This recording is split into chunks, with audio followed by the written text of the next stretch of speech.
আসসালামু আলাইকুম ওরহমতুল্লাহি ওবরাকাতুহ। হজরত মাওলানা কাজী আবু সালেহ শামসুল আলম চিস্তি কুদ্দিস সিরুর লেখা ফুলবাগিচা তৃতীয় খণ্ড থেকে একটি প্রবন্ধ, অপমানে হতে হবে তাহাদের সবার সমান। মান্যবর হজরত মুসা, প্রফেট মোজেস ইহুদি জাতির নবী ছিলেন। ইহুদি জাতি যে সময়ে অন্যায়, অনাচার ও পাপে নিমগ্ন ছিল, সেই সময়ে তাদেরকে সৎ পথ প্রদর্শনের নিমিত্ত করুণাময় আল্লাহ হজরত মুসাকে তাদের কাছে প্রেরণ করেন।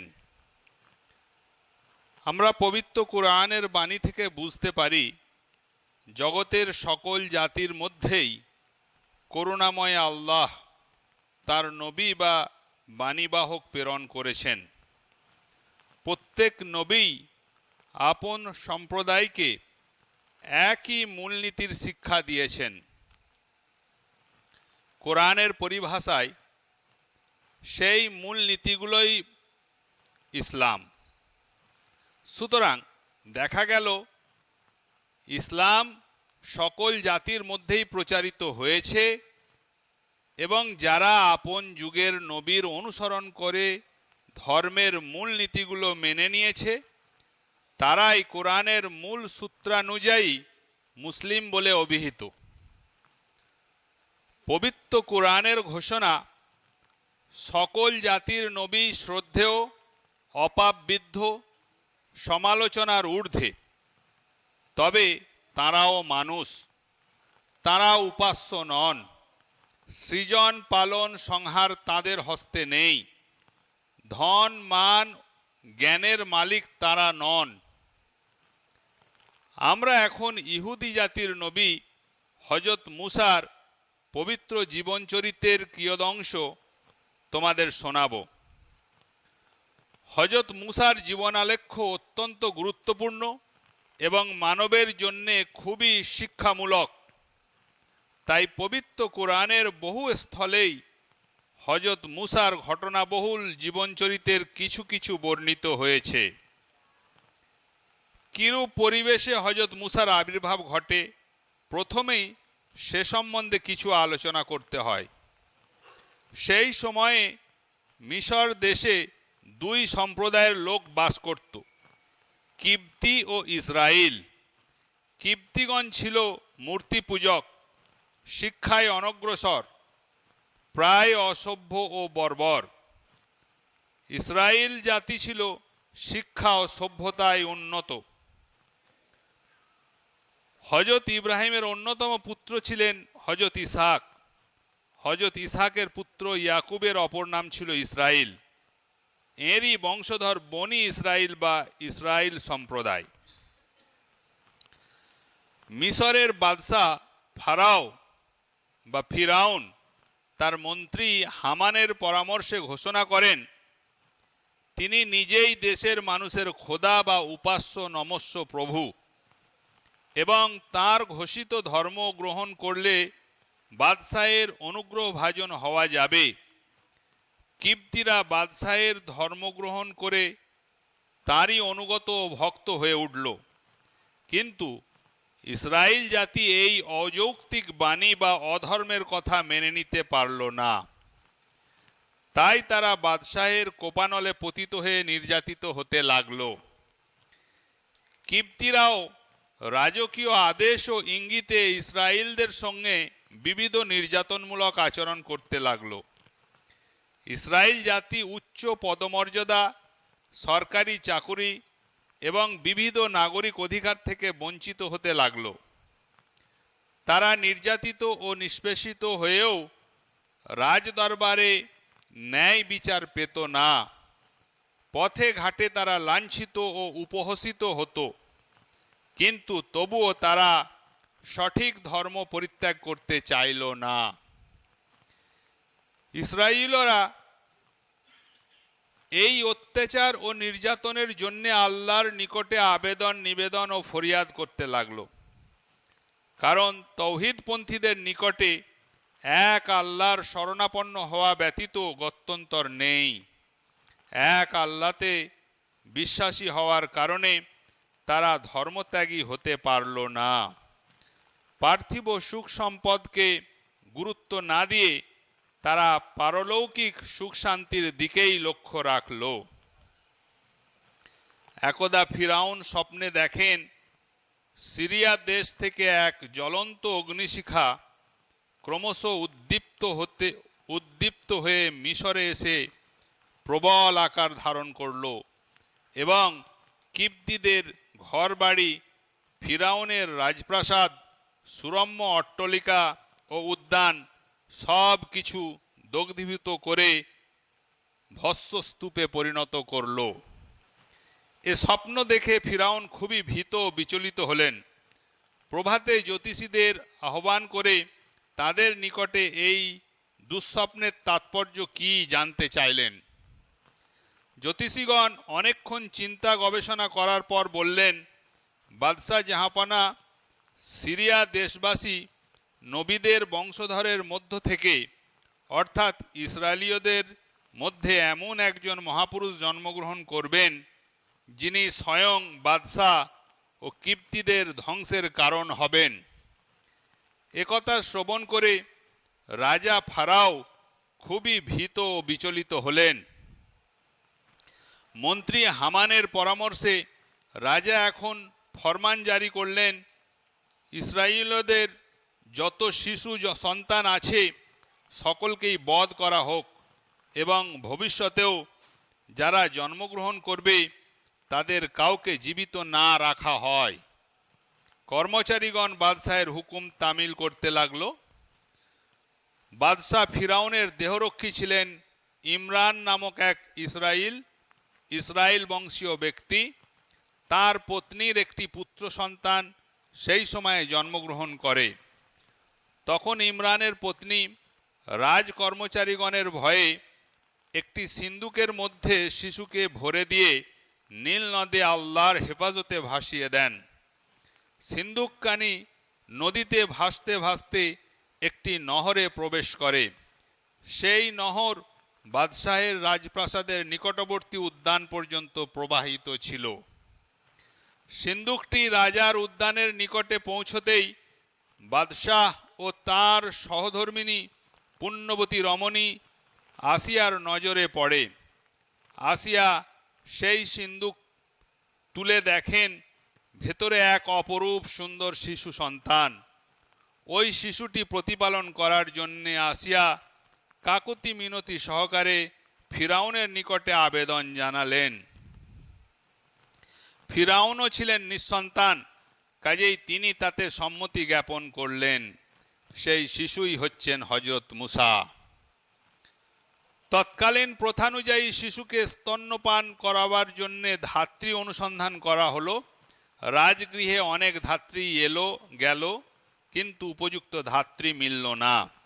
পরিশেষে মুসার জননী ধাত্রীরূপে রাজগৃহে আসেন এবং তারই ওপর শিশু মুসার স্তন্যপান করাবার ভার অর্পিত হয়। মুসার জননী শিশুকে নিয়ে সানন্দে স্বগৃহে প্রস্থান করলেন। মুসা 1.5 বছরের শিশু হওয়ার পর তার জননী তাকে রাজবাটিতে রেখে চলে গেলেন। মুসা তথায় অবস্থান করতে রইলেন। একদিন হযরত মুসা 30 বছরের যুবক, এখন হযরত মুসা 30 বছরের যুবক, একদা বাদশাহের পাচক জনৈক কিবতী এক দরিদ্র ইসরায়েলের উপর অত্যাচার করছিল। এ দেখে হযরত মুসা ওই কিবতীকে এক মুষ্টাঘাত করেন। ফলে সেই ব্যক্তির সেখানেই মৃত্যু ঘটে। বাদশাহ এ সংবাদ শ্রবণে হযরত মুসাকে দণ্ড দিতে বদ্ধপরিকর হন। বেগতিক দেখে হযরত মুসা মাদিয়ান শহরে পলায়ন করেন। সেখানে তিনি হযরত শুআয়ব নবীর দুহিতার পানি গ্রহণ করেন। একদিন হযরত মুসা কার্যবশত তুর পর্বতাভিমুখে রওনা হন। তথায় এক জ্যোতি দর্শন করেন। তারপর তাঁর প্রতি প্রত্যাদেশ বা খোদাই বাণী এলো, হে মুসা, তুমি আমার নবী, তুমি মিশরে প্রত্যাগমন করো এবং ফিরাউনের নিকটে আমার বাণী প্রচার করো। সে নিজে খোদাই দাবি করছে এবং নিরীহ সৎ লোকদের উপর অন্যায় অত্যাচার করছে, তাকে এই অন্যায় ও দুষ্কৃতি থেকে বিরত থাকার জন্য উপদেশ দাও। হযরত মূসার কাতর প্রার্থনায় তার সহায় সঙ্গী রূপে তার জ্যেষ্ঠ ভ্রাতা হারুনকে মহান আল্লাহ নবিত্ব দান করেন। হযরত মূসা স্বীয় ভ্রাতা সমভিবাহারে মিশর রওনা হলেন। হযরত মূসা ফিরাউনের নিকটে গিয়ে আল্লাহর বাণী শোনালেন, কিন্তু মদমত্ত ফিরাউন এ সংবাদ শ্রবণে অত্যন্ত ক্ষিপ্ত হলেন। মিশর সম্রাট ফিরাউন হযরত মূসাকে নবী বলে বিশ্বাসই করলেন না। হযরত মূসা তার নবিত্বের নিদর্শন ও প্রমাণ দেখালেন। তার হস্তে যে যষ্টি ছিল তাতে মহাশক্তিশালী আল্লাহ অলৌকিক ক্ষমতা দান করেছিলেন। ভূমিতে নিক্ষেপ করলে সে যষ্টি বিরাট অজগরে পরিণত হতো। দ্বিতীয়ত, হযরত মূসা স্বীয় দক্ষিণ হস্ত বাম বগলের মধ্যে প্রবিষ্ট করে যখন বহির্গত করতেন, সেই হস্ত থেকে এক অপূর্ব জ্যোতি বিচ্ছুরিত হতো। ফিরাউন ও তার মন্ত্রী হামান এসব অলৌকিক কাণ্ড দেখেও বিশ্বাস করলেন না, বরং হযরত মূসাকে মস্ত বড় এক ঐন্দ্রজালিক বলে মনে করলেন। হযরত মূসাকে জব্দ করার জন্য সাম্রাজ্যের নাম করা বড় বড় জাদুকরদের রাজদরবারে আহ্বান করা হলো। হযরত মূসাকেও নির্ধারিত দিবসে ফিরাউন আহ্বান করলেন। প্রকাণ্ড এক প্রান্তরে সকলে সমবেত হলো। এক এক যুগে এক এক বিদ্যার চরমোৎকর্ষ সাধিত হয়ে থাকে।